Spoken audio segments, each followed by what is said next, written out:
relevant to the discussion questions, I'm taking a look at lecture one, their slide 11 and part six of the lecture series where I talk about managers versus leaders, where they overlap, where they don't overlap.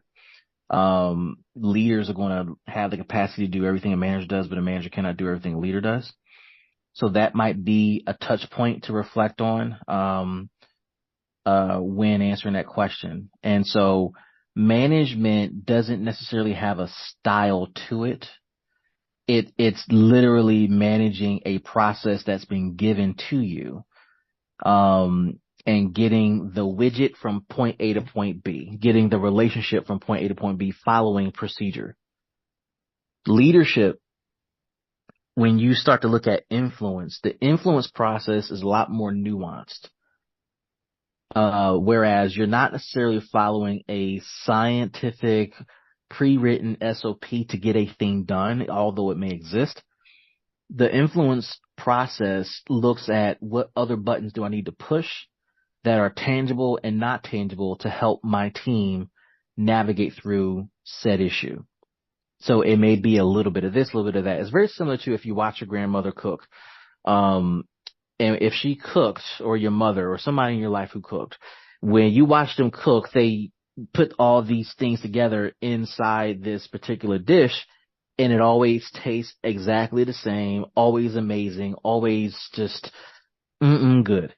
But when you watch them do it, it's a little bit of that, a little bit of this. And if you ask them, hey, so what's the right measurement for this? They can't quite tell you because it's so nuanced, depending on what's in front of them, depending on the condition of the meat, the nature of the dish. Do we need to add a little bit more flavor here because this is not necessarily the best?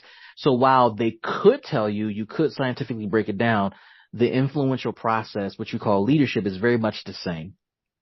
That there is something different about Lee today that has shown up in our work and has really been bothering her for the past 3 months. So I'm going to push this particular button with Lee versus this other button. Even though I know Lee's various capacity levels, the adjustment is a result of studying Lee, assessing Lee, and then figuring out what's the best way to influence Lee. How I influence Lee may be totally different from what I do for Marianne and April, because they're in a different space for whatever reason. So the influential process, and it's similar with our children. You never parent each child the same. It's just different. Management doesn't quite have that nuance to it. And I believe I covered that in detail, slide 11, lecture 1. And so if you want to look at your management style, sure, you can look at it and say, I like to follow the process. It's also okay if, and again, this is the honesty part. This is not about a right answer. If I was to answer that question, given this time of my career and in my life, the answer I would give today would be, I'm probably a disobedient manager. I have been. Because while I can follow a process, if I notice it's broken, I will fix it and then start to tweak it and start to do things that are not in policy because it doesn't make any sense. It's got me in trouble, got me fired. That's why I'm not a great employee, but a better entrepreneur. So, but it's all a reflection of like, that's how I manage, because I just think that I don't follow process for the sake of following process if I know it's broken. But if you do that, if you follow process come hell or high water, just understand where that leads you and how that can have a ripple effect in your career, where you're kind of stuck in this particular role. And it's hard to get out of because you struggle to see nuance, or you struggle to see an opportunity to change or introduce something new. Does that make sense? Yeah. Okay. So my lectures are challenging managers to no longer be managers, because our industry needs more leaders to step up and to be present. We don't have enough money to be managing a process. We have too many families to help. We have too many communities to save. So managing things the same way that it has been done perpetuates this stuck culture within the organizations and the communities that we serve. I'm suggesting we need more leaders. who are disobedient, respectfully, because we do need managers and good frontline workers.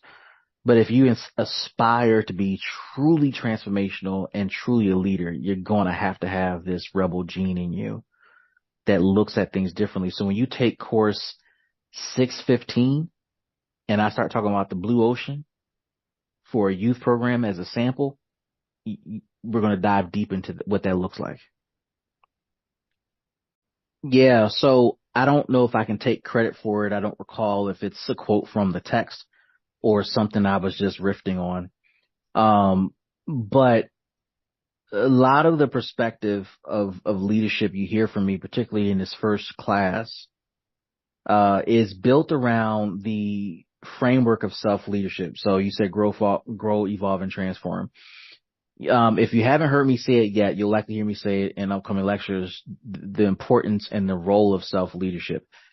Leadership is defined as the ability to influence others to achieve a goal or a set of goals. Self-leadership is the ability to influence yourself to achieve a goal. Very internalistic, very personal. Motivation does not come from outside sources. You don't need to be amped up.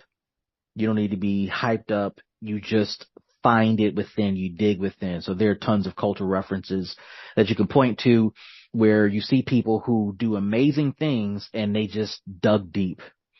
Well, one of my favorite examples came a couple days ago watching Sha'Carri Richardson win a 100-meter dash in the women's world championships.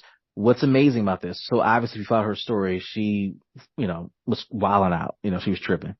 Got disqualified the past couple of years, smoking weed, didn't make the team last year. This year, she came back super focused, won a bunch of major races. But let me just tell you what stands out for me that made this super impressive. I used to run track up until middle school, and so I have like this love for it. She was placed because of her lack of good timing in the semis in lane 9. Lane 1, lane 9 is terrible because you don't have competition on both sides. You only have competition on one side or the other. She only had competition on her left side. Terrible lane position. Number 2, she ran a terrible time in the semis. So you can question confidence. Number 3, commentators weren't even talking about her. They were talking about the 2 Jamaicans who, when you look at the race, appeared to be winning the race, but end up losing. Given everything over the past 4 years she's been through, her breakout season this year, terrible showing in the semis of the championships, and this amazing win, and from lane 9, that's personal. That is some deep stuff. She pulled this out so much so that she was shocked that she won. If you watch the YouTube clip, I was impressed by the race, the way she won, and then my heart was warmed by her reaction. It was just so pure of like what just happened. It was one of those things. I share it as an example of like, man, when everything is like going absolutely wrong, self-leadership digs deep. So the phrase grow, evolve, and transform likely stems from you do it first as a self-leader. And one of the forms of leadership, I believe we cover in lecture 2, is the 4 I's of leadership. And one of the 4 I's of idealized influence is all about this modeling behavior. It's very difficult to teach what you haven't practiced or what you haven't overcome. So all these things we're teaching in these 5 courses in this master's program were designed for you to spend quality time over the next 14 months building this internal self-leadership gene that you bring back to your organization week after week, semester after semester, modeling what it's like to go through a transformative process that has deep impact within your nonprofit organization. That's likely the context of me riffing on that.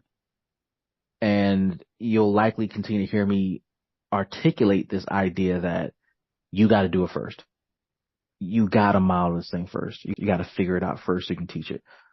And it's no different, me sharing with you how to win in academics.